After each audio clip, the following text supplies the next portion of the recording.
দর্শক দেখুন, তৃণমূল সাংসদ সাকেত গোখলের মাইনে বাজেয়াপ্ত করার নির্দেশ কোর্টের। রাষ্ট্রসংঘের প্রাক্তন সহকারী মহাসচিব লক্ষ্মী পুরী 2021 সালে হাইকোর্টে আবেদন করেছিলেন। সেখানে তিনি অভিযোগ করেছিলেন যে তার আর্থিক বিষয় এবং জেনেভায় তার মালিকানাধীন অ্যাপার্টমেন্ট সম্পর্কে মিথ্যা অভিযোগ করে সুনাম নষ্ট করেছেন সাকেত গোখলে। মানে মানহানি মামলা করেছিলেন সাকেত গোখলের বিরুদ্ধে। সাকেত গোখলে প্রমাণ করতে পারেননি যেসব তথ্য পোস্ট করেছিলেন।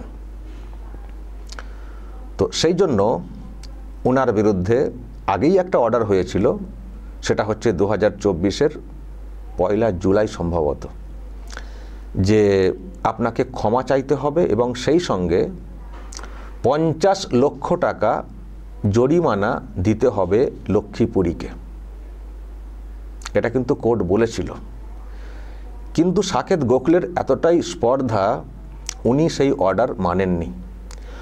উনি নাকি আবার অন্য কোনো বেঞ্চে চলে গিয়েছিলেন, যদিও সেই বেঞ্চ এই যে অর্ডারটা হয়েছিল তার উপরে কোনো স্টে দেয়নি। আর যখন কোনো স্টে অন্য বেঞ্চ না দেয় তার মানে সেই অর্ডার বহাল থাকে। কিন্তু তা সত্ত্বেও উনি কিন্তু সেই জরিমানা মেটাননি। হয়তো এখান থেকে কোনো নির্দেশ গিয়েছিল বা পরামর্শ গিয়েছিল যে দরকার নেই দেওয়ার, ও কত এরকম হয়, আমি তো কত অর্ডার পাই, মানি না, ও ঠিক আছে চলো আদার বেঞ্চে চলে যাও, যেমন আর কি এখানে করে থাকেন উনি, হয়তো সেই রকম পরামর্শ দিয়েছিলেন। ফলে স্টে না হলেও উনি সেই টাকা মেটাননি। তো কেসটা আবারও কোর্টে ওঠে। তার ভিত্তিতেই এখন যেটা করেছে কোর্ট, ও আপনি টাকা মেটাননি, ঠিক আছে, আপনি যে বেতনটা পান রাজ্যসভার এমপি হিসেবে 1,90,000 টাকা, সেখান থেকে ওই টাকা মেটানো হবে। ওই যে 50 লক্ষ টাকা আপনার বেতন থেকে মেটানো হবে। যতদিন না ওই টাকা মিটছে আপনি যেভাবে বেতন পেতেন সেইভাবে পাবেন না। একেবারে গলায়, একেবারে গলায়। তো এখন শুনছি যে ওনাদের আরও যেসব এমপি আছেন লোকসভা এবং রাজ্যসভার, মোট তো 41 জন সম্ভবত, 41 তো উনি বাদ, তার মানে 40। তো তারা নাকি একটা সিদ্ধান্ত নিয়েছেন পাশে দাঁড়ানোর, প্রত্যেকে নাকি মাসে 4,000 টাকা করে ওনার অ্যাকাউন্টে জমা করবেন। সেটাও অনেক হয়ে যাবে, 4 × 40 হিসেব করে নেন। তো এখন তারা পাশে দাঁড়াচ্ছেন যে এরকম হয়ে গেল, তো আমরা সবাই পাশে আছি বলে আরও সব বড় বড় বক্তব্য শুনছিলাম এইসব। কিন্তু এটা কি হলো? লজ্জার যে একজন এমপি ফেক তথ্য পোস্ট করার জন্য জরিমানার শিকার হয়েছেন এবং সেই টাকা সময় মতো না দেওয়ার জন্য তার বেতন বাজেয়াপ্ত করে দিয়েছে কোর্ট। এর থেকে লজ্জার আর কি হতে পারে? ছি। প্রিয় দর্শক, আমি শফিকুল ইসলাম এবং আপনারা দেখছেন আরামবাগ টিভি। কে লক্ষ্মী পুরী? আমি দর্শক আপনাদেরকে লক্ষ্মী পুরী, অ্যাকচুয়ালি আমি আপনাদেরকে ছবি দেখাতে পারি। ওয়েট, এই হচ্ছেন তিনি। উনি কিসের ছিলেন সে তো আপনারা দেখলেন। এবং উনি হচ্ছেন এই যে ইনি হরদীপ সিং পুরী, যিনি কেন্দ্রের মন্ত্রী ছিলেন, ওনার ওয়াইফ। দুজনেই খুবই শিক্ষিতা। হরদীপ সিং পুরী ডিপ্লোম্যাট ছিলেন, IFS ছিলেন, উনি পরে বিজেপিতে জয়েন করেছিলেন। তো দুজনেই খুব শিক্ষিতা। তো তাদের সম্পর্কে আয় বহির্ভূত একটা সম্পত্তি অমক তমক বলে পোস্ট করে দিয়েছিলেন, যা তা কথা বলে, সুইজারল্যান্ডের জেনেভাতে এই আছে সেই আছে বলে। তো ওনারাও তো শিক্ষিতা, ওনারাও তো ছাড়ার পাত্রপাত্রী নন। তো মানহানি মামলা ঠুকে দিয়েছিলেন।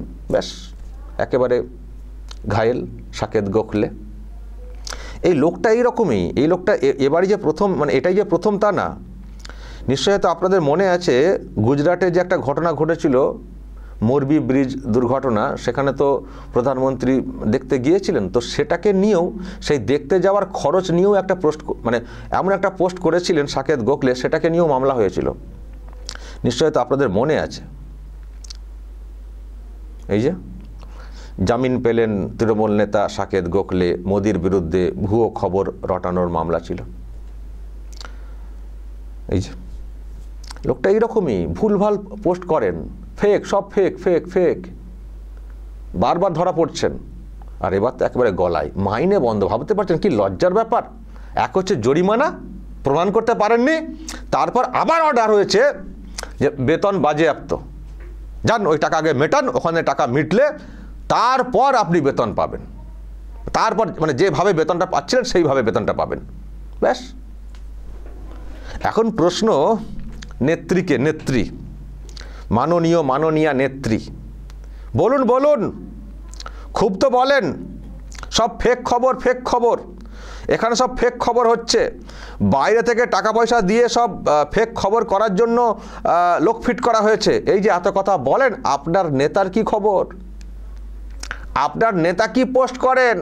এ তো প্রমাণিত ফেক খবর।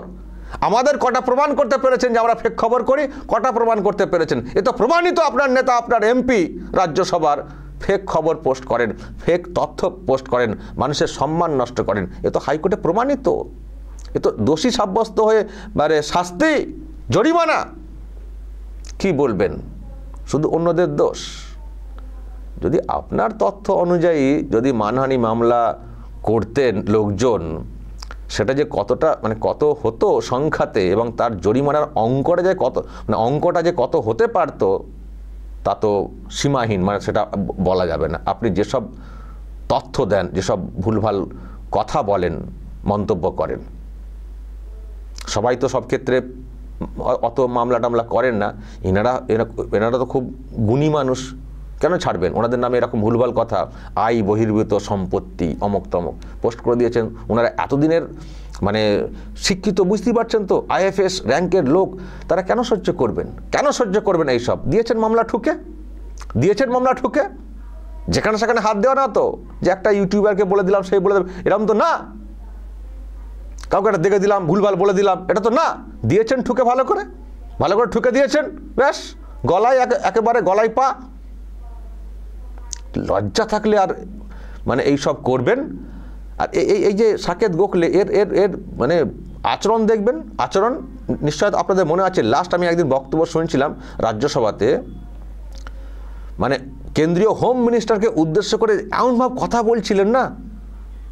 আপনিও কোনো একটা জেলের কথা বলছেন, উনিও জেলে ছিলেন, আমিও জেলে ছিলাম।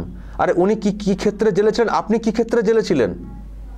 আপনি ফেক পোস্ট ইত্যাদি এইসব কারণে আপনাকে জেলে যেতে হয়েছে। আর অমিত শাহর বিরুদ্ধে জেল কিসের জেল হয়েছিল? কিসের জেল হয়েছিল? সে মামলার কি ভিত্তি ছিল?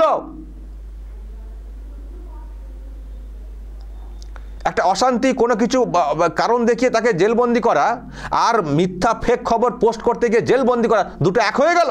উনি এমনভাবে বক্তব্য রাখছিলেন, আমি শুনছিলাম। অমিত শাহ শুধু ভালো মানে একবার শুধু তাকিয়ে দেখলেন ওনার দিকে, কি বলছে রে ভাই? সবার জেল কি সমান নাকি? ওনাকে তো ফেক কেসে মানে এমনি এক কেসে জেলে ভর্তি করে রাখা হয়, আমাকেও তো জেলে দেওয়া হয়েছে, আমি তো সেই কেসে খালাস হয়ে গেছি। আর আপনি যে পোস্ট করেছেন সেই পোস্টে আপনি হেরে গেছেন, আপনি প্রমাণ করতে পারেননি, আপনার বিরুদ্ধে জরিমানা হয়েছে।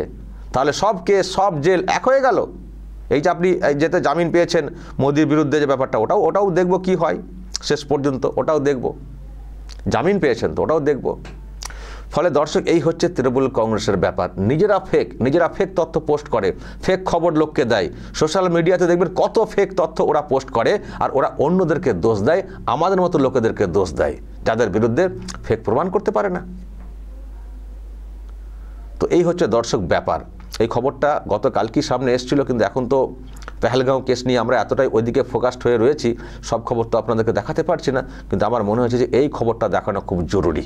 যারা অন্যদেরকে ফেক ফেক ফেক ফেক বলে বলার চেষ্টা করেন, দেখুন তারা কতটা ফেক, তাদের বিরুদ্ধে জরিমানা, আর জরিমানার টাকা না দেওয়ার জন্য মাইনে বাজেয়াপ্ত। ছি! দর্শক, বলবেন যদি আপনাদের আরও কিছু বলার থাকে এই নিয়ে, অবশ্যই বলবেন কমেন্ট বক্সে। নজর রাখবেন আরামবাগ টিভিতে।